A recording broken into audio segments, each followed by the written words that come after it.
From protests to scholarly debates, the Manusmriti continues to be a source of controversy and conversation.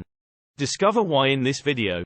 The Manusmriti is an ancient Hindu legal text that has been the subject of much debate and controversy. Compiled between the 2nd century BCE and the 2nd century CE, the Manusmriti contains rules and guidelines for social behavior, religious practices, and legal procedures. Considered one of the most important works of Hindu law, the Manusmriti is viewed by many as a source of religious and cultural traditions that have endured for centuries. However, the text is also controversial, as it contains many passages that are seen as discriminatory or oppressive, particularly towards women and members of lower castes. For example, the text contains rules about the duties and behavior of women, including restrictions on their education, choice of marriage partner, and participation in public life. It also contains guidelines for the caste system, which assigns social status based on birth and occupation, and which has been criticized for promoting discrimination and inequality. The interpretation of the Manusmriti continues to be a topic of much debate and discussion within Hinduism and beyond. In this video, we will explore the complexity and controversy surrounding the Manusmriti, examining the ongoing debates and controversies that surround this important Hindu legal text. The Manusmriti is a lengthy text that is divided into 12 chapters, or adhyayas, each of which contains several verses, or slokas. The chapters are organized thematically, covering topics such as the duties of the king, the caste system, marriage, inheritance, and the afterlife. 1.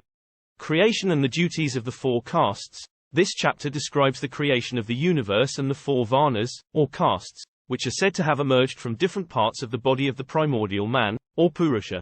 It outlines the duties and responsibilities of each caste, with Brahmins responsible for studying and teaching the Vedas, Kshatriyas responsible for protecting the people, Vaishyas responsible for commerce and agriculture, and Shudras responsible for serving the other castes.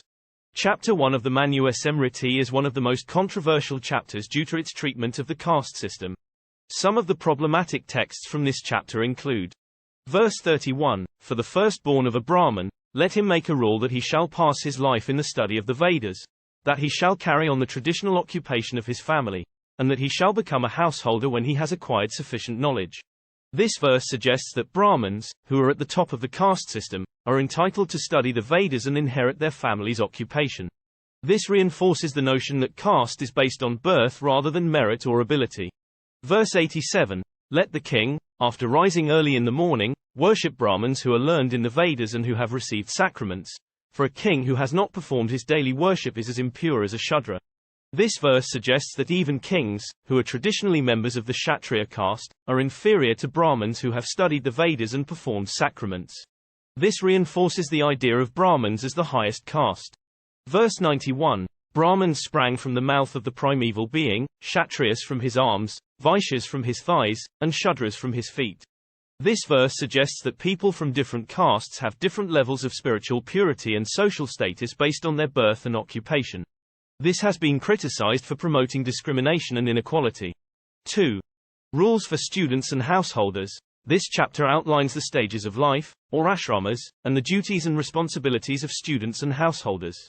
It provides guidance on the education and training of students, and outlines the responsibilities of householders towards their families, ancestors, and society. 3. The duties of kings and officials. This chapter describes the duties and responsibilities of kings and officials, including the need to maintain law and order, protect the people, and ensure justice. It also outlines the rules for punishment and the conduct of trials. 4. Punishment for crimes and the nature of justice. This chapter provides detailed guidance on the nature of justice and the rules for punishment for various crimes. It emphasizes the importance of impartiality and fairness in legal proceedings. Chapter 4 of the Manusmriti deals with the sacraments and duties of the four castes. Some of the problematic texts from this chapter include: Verse 59, Let not a Shudra, even though he may have acquired wealth, trade with cows, nor let him, in distress for a livelihood, accept gifts from a Brahmin. This verse suggests that members of the Shudra caste, regardless of their wealth or circumstances, should not be allowed to trade with cows or accept gifts from Brahmins. It reinforces the idea of caste-based discrimination and has been criticized for promoting inequality and social division. Verse 61, Let the twice-born who neglect the sacred works and converse with Shudras be branded on the forehead, their teeth extracted, and their tongue slit. This verse suggests that members of the twice-born castes who converse with Shudras, members of the lowest caste, should be punished with branding, extraction of teeth, and slitting of the tongue. It reinforces the idea of caste-based discrimination and has been criticized for promoting violence and social division. Verse 163, a Brahmin, having kindled the sacred fire, shall not take his hand from it until he has performed the whole ceremony. For if he does, he will become a Sudra. This verse suggests that if a Brahmin does not complete the sacred fire ceremony, he will become a member of the Shudra caste. It reinforces the idea of caste-based discrimination and has been criticized for promoting a rigid caste system that limits social mobility. 5. Duties of a householder and the concept of sin. This chapter outlines the duties and responsibilities of householders towards their families, ancestors, and society. It also provides guidance on the nature of sin and the importance of performing virtuous actions. Chapter 5 of the Manusmriti deals with the concept of sin and provides guidance on performing virtuous actions. Some of the problematic texts from this chapter include verse 147, by a girl, by a young woman, or even by an aged one, nothing must be done independently, even in her own house. This verse suggests that women, regardless of their age, should not be allowed to act independently, even in their own homes. This has been criticized for promoting gender discrimination and limiting the freedom and independence of women. Verse 148, in childhood a female must be subject to her father, in youth to her husband, when her lord is dead to her sons. A woman must never be independent. This verse suggests that women should be subordinate to men throughout their lives, first to their father, then their husband, and finally their sons. This reinforces patriarchal norms and has been criticized for promoting gender discrimination and limiting the autonomy of women. Verse 149, she must not seek to separate herself from her father, husband, or sons. By leaving them she would make both her own and her husband's families contemptible. This verse suggests that women should not seek to separate themselves from their families, as doing so would bring shame to both their own and their husband's families. This reinforces the idea that women's value is tied to their role as wives and mothers, and has been criticized for limiting their freedom and autonomy. 6. Duties of women and the importance of family. This chapter describes the duties and responsibilities of women, including their role in the family and their relationship with their husbands. It also emphasizes the importance of family life and the duties of parents towards their children. 7. Inheritance and the duties of a son. This chapter outlines the rules for inheritance and the duties of a son towards his parents and ancestors. It also provides guidance on the importance of performing funerary rites and honoring the ancestors. Chapter 7 of the Manusmriti deals with inheritance and the duties of a son. Some of the problematic texts from this chapter include verse 9, on failure of the issue of the wife, the husband's brother, having approached her, may raise up offspring to his brother. This verse suggests that if a man dies without any children, his brother is expected to marry his widow and have children with her. This has been criticized for promoting forced marriage and violating women's rights to choose their own partners. Verse 10, a wife, a son, and a slave, these three are declared to have no property. The wealth which they earn is acquired for him to whom they belong. This verse suggests that women, children, and slaves have no right to property, and that any wealth they acquire belongs to their male owners. This has been criticized for promoting inequality and violating the rights of women and marginalized groups. Verse 11, by twice-born men a gift is made, even to a worthy recipient, with the sacred texts as the means of sanctification. But no such act is prescribed for a Sudra. This verse suggests that only members of the twice-born castes, Brahmins, Kshatriyas, and Vaishyas, are eligible to make gifts and donations with sacred texts as a means of sanctification. It excludes members of the Shudra caste, reinforcing the idea of caste-based discrimination. 8. The nature of the afterlife and the role of karma. This chapter describes the nature of the afterlife and the importance of karma, or the law of cause and effect. It emphasizes the importance of performing virtuous actions in order to achieve a favorable rebirth. Chapter 8 of the Manusmriti deals with the nature of the afterlife and the role of karma.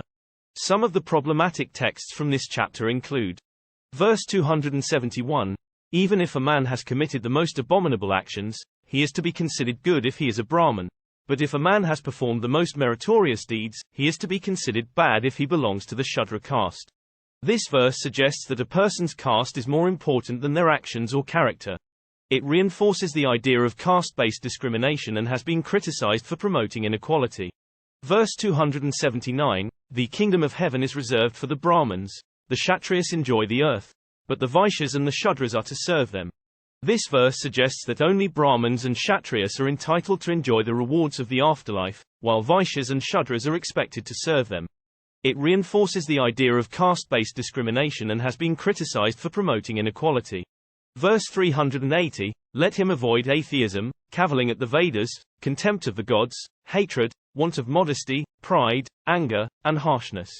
This verse suggests that atheism and skepticism towards the Vedas are to be avoided, reinforcing the idea that the Vedas are infallible and unquestionable. It has been criticized for promoting blind faith and suppressing critical thinking. 9.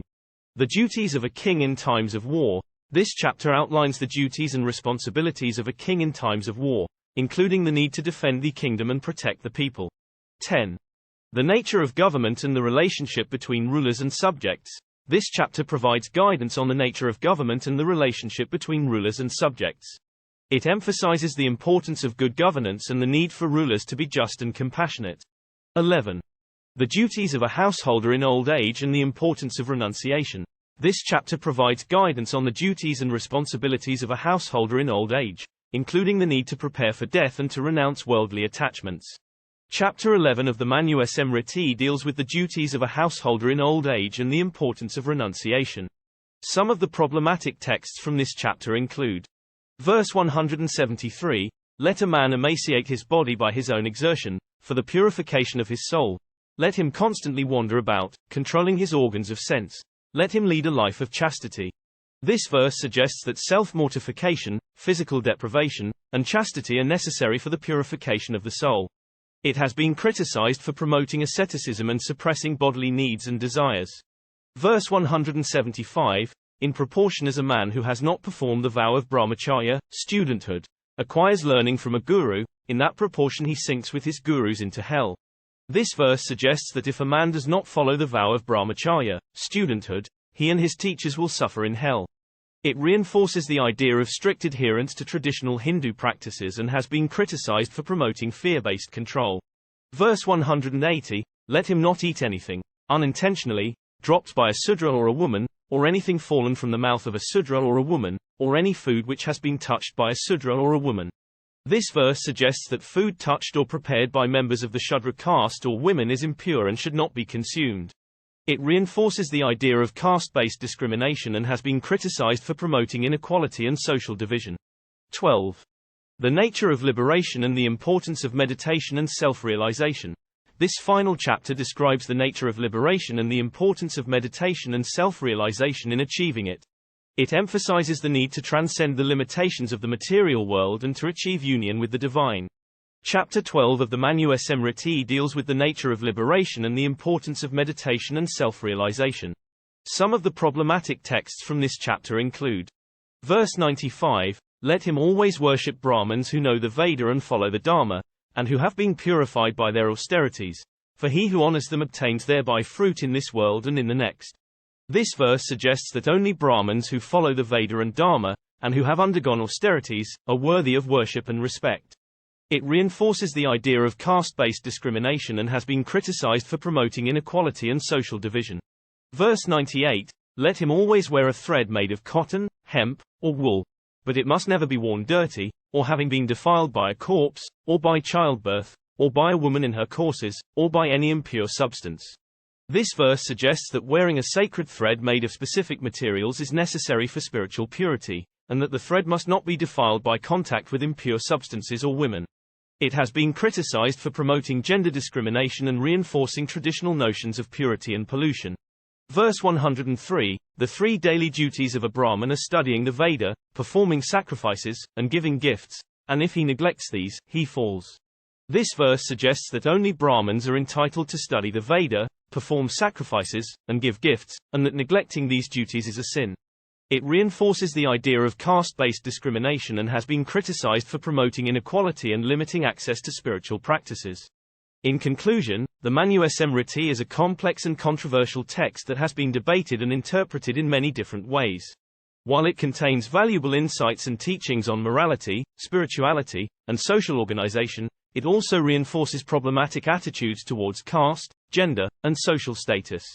Many of the texts within the Manusmriti have been criticized for promoting inequality, discrimination, and a narrow-minded perspective that limits critical thinking and free will. Ultimately, the Manusmriti continues to be a subject of debate and discussion, highlighting the importance of critical inquiry and open dialogue when approaching complex religious and cultural texts. Thank you for watching this video on the Manusmriti. If you found this content informative and interesting, please consider subscribing to our channel for more videos like this. Don't forget to hit the like button, share with your friends and family.